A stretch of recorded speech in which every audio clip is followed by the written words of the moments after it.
Guys, कैसे हो आप सब लोग। आई होप आप सब ठीक होगे और आप सभी ने अपना होमवर्क कर लिया होगा। जो भी मैंने कल क्लास में कराया था आप सभी लोगों ने उनकी प्रैक्टिस अच्छे तरीके से की होगी। आई होप कोई भी कंफ्यूजन या फिर दिक्कत आप लोगों को नहीं होगी। फिर भी हम एक छोटा सा रिवीजन करके पिछली क्लासों का अपने कोर्स को आगे बढ़ाते हैं। ओके, तो हमने कल किया क्या था, हमने स्ट्रेट कंसोनेंट्स किए थे, उसके बाद हमने वोवल्स सीखे थे। ठीक है, वोवल्स हमारे सेकंड प्लेस के थे जो हमारे ऑन द लाइन बनते हैं। ठीक है, उसमें एक जो फर्स्ट वोवल था आपका उसमें एक ही साउंड आती थी। ठीक है, जिसको हम डार्क डॉट से रिप्रेजेंट करते थे, हैवी साउंड होती थी।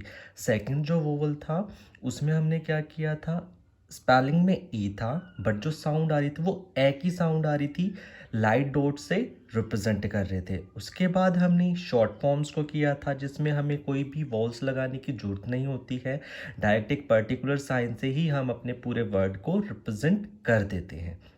ठीक है दोस्तों, इतना ही किया था हमने कल की क्लास में। तो आज हम अपने कोर्स को आगे बढ़ाते हैं। आज हम करेंगे फ्रेजिंग। फ्रेजिंग एक्चुअली होती क्या है, फ्रेजिंग में होता है, अभी तक हमने पिछले जो भी वर्ड्स बनाए हैं पीछे सिंगल सिंगल वर्ड्स बनाए थे। फ्रेजिंग में हम क्या करते हैं, एक से ज़्यादा वर्ड को जॉइन करके लिख देते हैं। इसमें हम अपनी पेंसिल को एक बार कॉपी पे रखने के बाद उठाते नहीं हैं, साथ ही सारे वर्ड्स बना के उसके बाद ही वोवल की प्लेसिंग करते हैं। इससे होता क्या है, इससे हमारी स्पीड जो है वो इंक्रीज होती है, क्योंकि जैसे बोलने में तो मेरे को टाइम लगेगा जब मैं 2 वर्ड बोलूँगा, बट आपको लिखने में उतना टाइम नहीं लगेगा जितना आप अलग अलग करके लिखोगे। तो इसलिए हम अपनी स्पीड को इंक्रीज करने के लिए फ्रेजिंग का यूज़ करते हैं। ठीक है, तो हम फ्रेजिंग सीखेंगे किसकी, हम द की फ्रेजिंग सीखेंगे। ठीक है, द को अभी तक रिप्रेजेंट कैसे कर रहे थे, हम डॉट से रिप्रेजेंट कर रहे थे।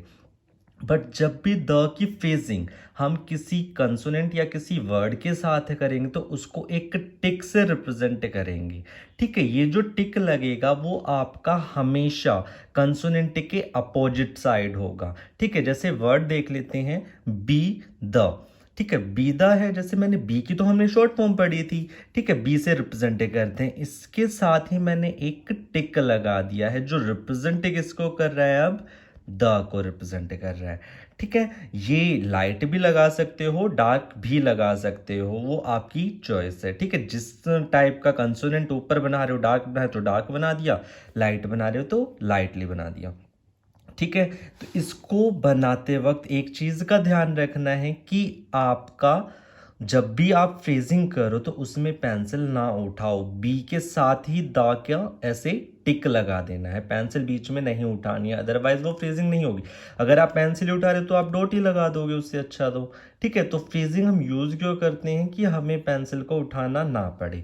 ठीक है, उसके बाद जैसे नेक्स्ट वर्ड है हमारा विच द। ठीक है, विच बनाया, इसमें हमने जो टिक लगाया वो ऊपर की तरफ। इसमें कंफ्यूजन होता है कि सर हमने ऐसे नीचे क्यों नहीं लगाया या ऐसे क्यों नहीं लगाया। देखो दोस्तों, हमारा इसका जो विच का मोशन कौन सा है, नीचे की तरफ आ रहा है, इसलिए हमने एक अलग से दिखाने के लिए उसको ऊपर की तरफ कर दिया। अगर मैं इस साइड करता तो आगे कुछ और भी वर्ड्स बनते हैं जिनमें आगे जाके कंफ्यूजन होती है, इसलिए हमने जो द का टिक लगाया है वो ऊपर की तरफ लगा दिया। ओके, उसके बाद जैसे पेदा है, अब ये वर्ड के साथ हो रहा है, ऊपर तो हमने शॉर्ट फॉर्म के साथ किया था द का यूज, अब वर्ड्स के साथ कर रहे हैं। जैसे पे द, पे बना दिया, उसके साथ पी बना के पहले मैंने द का टिक लगाया, उसके बाद वोवल की प्लेसिंग की है। आप लोगों को भी ऐसे ही करना है, ऐसे नहीं कि पहले आप पी बना रहे हो फिर वोवल की प्लेसिंग कर रहे हो और फिर द का टिक लगा रहे हो, वो चीज़ गलत हो जाएगी। ठीक है, तो द का टिक पहले लगाना है, वोवल की प्लेसिंग हमेशा स्ट्रोक्स बनाने के बाद ही होगी। उसके बाद जो नेक्स्ट वर्ड है आपका पेड द, तो मैंने पहले पी बना दिया, डी बना दिया, फिर द का टिक लगा दिया, उसके बाद वोवल की प्लेसिंग कर दी। इतना क्लियर है दोस्तों। ठीक है, उसके बाद जो नेक्स्ट हमारा आता है, नेक्स्ट जो हमारा आता है इसमें हम करते क्या है, शॉर्ट फॉर्म्स के साथ भी हम अपनी फ्रेजिंग का यूज कर सकते हैं। कैसे करते हैं फ्रेजिंग का यूज, जैसे टू डू, अब टू की भी शॉर्ट फॉर्म का पता है मुझे और डू की भी शॉर्ट फॉर्म का पता है, तो टू बना दिया, उसी के साथ ज्वाइन करके डू बना दिया। उसी तरीके से बट विच है, ठीक है, बट बना दिया, उसी के साथ मैंने विच को ज्वाइन कर दिया। ओके, अब जैसे मैंने बताया था कि हम डॉट से द को रिप्रेजेंट करते हैं, यही बताया था। ठीक है, शॉर्ट फॉर्म थी क्योंकि। ठीक है, डॉट से हम द को रिप्रेजेंट करते हैं। जैसे हम डॉट को, इस जो भी मैंने बनाया है इसको इंग्लिश में क्या बोलते हैं, फुल स्टॉप या फिर डॉट बोलते हैं। तो अब हम डॉट या फिर फुल स्टॉप को शॉर्ट हैंड में कैसे रिप्रेजेंट करेंगे, उसको हम रिप्रेजेंट करने के लिए एक स्मॉल क्रॉस का यूज करेंगे। ठीक है, ये जो स्मॉल क्रॉस आप जब भी शॉर्ट हैंड लिखते वक्त लगाओगे वो आपको फुल स्टॉप या फिर डॉट को रिप्रेजेंट करेगा। उसी के साथ जैसे क्वेश्चन मार्क का साइन है, क्वेश्चन मार्क तो ऊपर का सेम बना दिया बट डॉट की जगह क्रॉस लगा दिया। उसी के साथ एक्सक्लेमेशन का जो साइन है ये सेम रहा, नीचे डॉट की जगह क्रॉस लगा दिया। बुक के हिसाब से आपका दोस्तों फर्स्ट चैप्टर कंप्लीट हो गया है। अब ये थोड़ा सा था तो मैंने सेकंड चैप्टर भी इसी में इंक्लूड कर दिया है। सेकंड चैप्टर में हमारा है क्या, कर्व स्ट्रोक्स आ जाते हैं। जैसे एफ को ऐसे बनाते हैं, वी को ऐसे, इथ को ऐसे। ठीक है, इसी के साथ साथ जैसे मैंने उसमें तो शॉर्ट फॉर्म मैंने अलग से बताई थी, उसमें बुक में आपको साथ में ही शॉर्ट फॉर्म्स मिलेगी। जैसे वी को रिप्रेजेंट करते हैं हैव से, इथ को रिप्रेजेंट करते हैं थिंक से। नेक्स्ट पेज पे आते हैं, दो को या फिर दी को रिप्रेजेंट करते हैं दैम से, एस को रिप्रेजेंट करते हैं ऐसे। ठीक है, इसकी कोई शॉर्ट फॉर्म नहीं है। जी को रिप्रेजेंट करते हैं वॉज, इश या फिर शल को। इश और से में एक बात का ध्यान रखना, जो इश की साउंड है वो आपको हमेशा वर्ड के एंड में मिलेगी ऑलमोस्ट। ठीक है, और जो श की साउंड है वो वर्ड के स्टार्टिंग में मिलेगी। ओके, उसके बाद जो नेक्स्ट है हमारा जही या फिर ज, इसको हम रिप्रेजेंट करते हैं यूजुअल या फिर यूजुअली, दोनों से ही रिप्रेजेंट करते हैं। ठीक है, कर्व स्ट्रोक्स इतने ही थे जो हमने पीछे वॉल सीखे थे। अब उनसे इन कंसोनेंट्स के साथ वर्ड बनाने की कोशिश करते हैं। जैसे मैंने यहां कुछ वर्ड्स लिखे हुए हैं, आपको दिख रहे होंगे, जैसे फेड, फ, ए, ड। तो मैंने पहले फ बना दिया, फिर ड बना दिया और डॉट लगा दिया जो ए को रिप्रेजेंट कर रहा है। ओके, उसी तरीके से शेप, श, ए, प, शेप। ठीक है, फेच। अब इसमें जो मेरे वोवल की साउंड है वो लाइट वोवल की ए वाली साउंड आ रही है, फे, ए, च। ठीक है, तो मैंने फे और च बना दिया, वोवल को रिप्रेजेंट करने के लिए लाइट डॉट लगा दिया। ठीक है, उसके बाद आता है से, स और ए का वोवल लगा दिया, दे, द और ए का वोवल लगा दिया ऐसे। अभी तक मैंने जितने भी वर्ड्स करे थे उसमें सिंगल सिंगल वोवल आ रही थी। ठीक है, बट इस वर्ड में क्या है, हमारे दोनों वोवल इकट्ठे आ रहे हैं। जैसे दिख रहा होगा ऐसे, इसमें जो पहला वोवल है ए का जो कि लाइट साउंड है और लाइट डॉट से रिप्रेजेंट करते हैं। उसके बाद कंसोनेंट स है, उसके बाद जो साउंड है वो ए की साउंड है। तो मैंने पहले लाइट वोवल लगाया, वो फिर स और फिर ए। इसमें आपको करना कैसे है, पहले आप अपना कंसोनेंट बनाओगे, देन आप वोवल्स को प्लेस करोगे। ठीक है, तो हमारे वो ये तो हमने जो वर्ड्स बनाए हैं वो हमने पिछले वोवल्स की मदद से बनाए हैं। अब हम कुछ वोवल्स आगे भी पढ़ते हैं। पीछे हमने डॉट वोवल्स पढ़े थे, मैं आपको पिछली क्लास में बताना भूल गया, जो मैंने बताया था कि 4 वोवल्स को डिवाइड कर रखा है, फर्स्ट प्लेस, सेकंड प्लेस और थर्ड प्लेस में। उसमें क्या है, जो वो 4 टाइप्स थे उसको भी 2 पार्ट्स में डिवाइड कर रखा है, डॉट और डैश। अब हम सेकंड प्लेस वोवल्स कर रहे हैं, हम 2 डॉट वोवल कर चुके हैं, आज करेंगे हम डैश वोवल्स। ठीक है, सेकंड प्लेस के। जैसे थर्ड प्लेस वोवल, जो थर्ड वोवल हो गया हमारा, वो होगा, जैसे इसमें स्पेलिंग में तो आपको ओ मिलेगा बट जो साउंड होगी वो ओ की साउंड होगी, हैवी साउंड होगी, और हैवी डैश से आप रिप्रेजेंट करोगे। जैसे वर्ड्स देखते हैं, बोट, ब, ओ, ट, तो मैंने बी और टी बना दिया, उसके बाद डैश लगा दिया। ठीक है, बी डार्क होगा। उसके बाद शो बना के डैश लगा दिया। अब आप सोच रहे होगे सर यहाँ पे तो आपने जो डैश लगाया है वो एकदम स्ट्रेट लगाया है, बट आपने यहाँ पे कहीं बेंड कर रखा है, कहीं कैसे बेंड कर रखा है, ऐसे कर रखा है। तो देखो, एक चीज बता देता हूं मैं, जो भी आप कंसोनेंट के साथ जब भी आप अपना डैश वोवल लगाओगे तो वो हमेशा उस पर परपेंडिकुलर रहेगा। जैसे बी मेरा ऐसे बनता है तो उस पर परपेंडिकुलर ऐसे रहेगा, टी स्ट्रेट बनता है तो उस पर ऐसे स्ट्रेट रहेगा, और जो कर्व्स हैं उसके अकॉर्डिंग ही आप अपने डैश वोवल का लगाओगे, मतलब परपेंडिकुलर डालना है आपको। ओके, जैसे वॉट है तो मेरा वी ऐसे बनता है, टी ऐसे बना दिया, डैश लगा दिया, ऐसे ही शॉर्ट हो गया। ठीक है, उसके बाद जो नेक्स्ट वोवल की साउंड है उसमें आपको स्पेलिंग में तो यू मिलेगा बट साउंड की, ये मैंने पीछे भी बनाया था, बट मैंने पीछे बोला क्या था कि आप लिखने को मत देखो, आप ओनली साउंड्स को देखो, साउंड्स आ किसकी रही है। ठीक है, तो इसमें जो साउंड आ रही है वो की साउंड आ रही है। ठीक है, तो की साउंड मिलेगी, बट आपको स्पेलिंग में ई ना मिलके, या पीछे तो साउंड ही अलग थी। ठीक है, तो पीछे का कोई मैटर है ही नहीं, इसमें आपको स्पेलिंग में यू मिल जाएगा।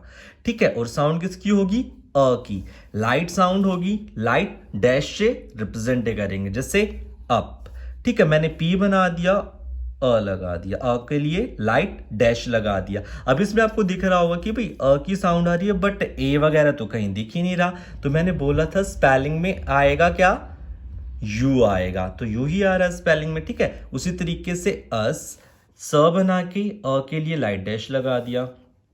टप हो गया, ट प के लिए डैश लगा दिया लाइट। उसी तरीके से टच, अब डच।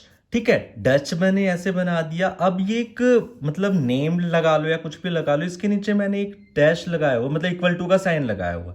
ये लगाया को अलग से हाईलाइट ही कर रखा है, दिख रहा होगा आप सब लोगों को। ठीक है, इसीलिए हाईलाइट किया है क्योंकि जब भी किसी स्पेसिफिक चीज का नाम या फिर किसी कंट्री वगैरह का नाम अगर आप लिखते हो, तो जैसे इसमें ये चीजें अगर देखते हो तो इसमें आपको ये तो पता नहीं चल रहा है कि भाई इसका हमने कैपिटल लेटर लिखना है या स्मॉल लेटर लिखना है।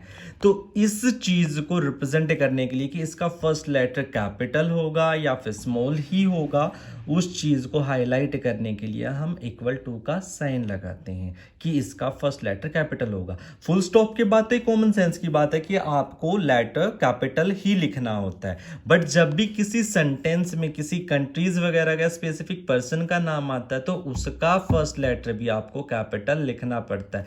तो वहां पे उस चीज को रिप्रेजेंट करने के लिए आप इक्वल टू का साइन लगाते हो। ओके, उसके बाद जज। अब इसमें स्पेलिंग देखूंगा तो इसमें तो डी भी लग रहा है, बट जब भी मैं इसको प्रोनाउंस करता हूं तो इसमें साउंड किसकी आती है, ज, अ और ज की, डी की साउंड नहीं आती है।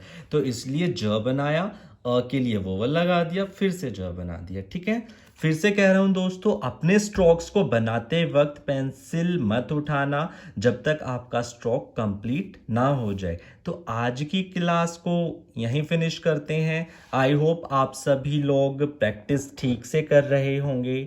ठीक है, और आपको क्लासेस लेने में मज़ा भी आ रहा होगा। अगर कोई कमी है तो प्लीज़ मुझे कमेंट करके आप लोग बता सकते हो, मैं उसको डेफिनेटली इम्प्रूव करूँगा।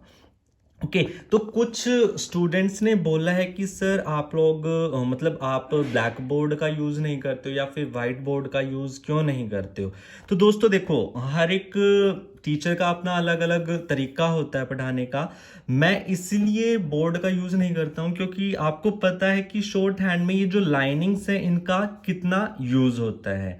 तो इसी चीज़ को बोर्ड्स पे मैं आपको उतने अच्छे तरीके से नहीं समझा पाऊंगा जितने अच्छे तरीके से मैं आप लोगों को कॉपी पे समझा सकता हूँ। क्योंकि देखो, आपको बोर्ड पे तो बनाना नहीं है, बनाना तो आपको कॉपी पे ही है ना। तो एग्जैक्टली आप देख पाओगे कि कैसे कैसे तरीके से बनाया जा रहा है, उसी तरीके से आप उसको अपने कॉपी में फिर बना भी पाओगे। तो इसी तरीके से मैं बोर्ड का यूज नहीं कर रहा हूं।